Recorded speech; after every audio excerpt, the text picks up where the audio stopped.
Mənə varaq verin bir də ki qələm, tapşırın bu dünya mənə dəyməsin. Heyfini çıxmasın bu dünya aləm, belimi bükməsin, qəddim əyməsin. Dünya er meydanı savaşır insan, yaşamaq nə çətin, ölmək nə asan. Sən xəncər çıxartdın məndəki qələm, mənim sənə borcum quru canlı can. Sən vuran yarayla qanaram, dünya qanaxan varaqda sözüm kükrəyər.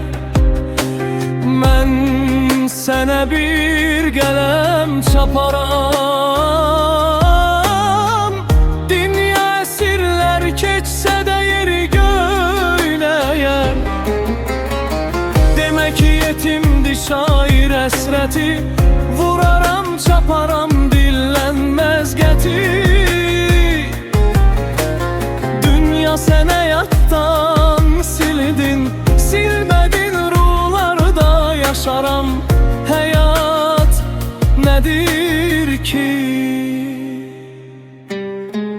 Hər günə doğulan söz sərvətimi 5-10 il yaşanmış ömürə vermərəm. Pozmaram heç zaman şeir əhdimi, sənə dağ çəkməsəm heç vaxt ölmərəm.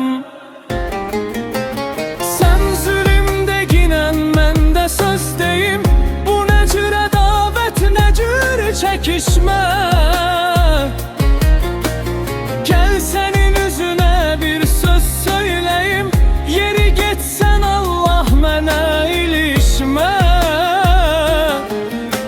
Sənə sevgisizlik dar gələcək, dar nə sevmək bilmədin, sevilmək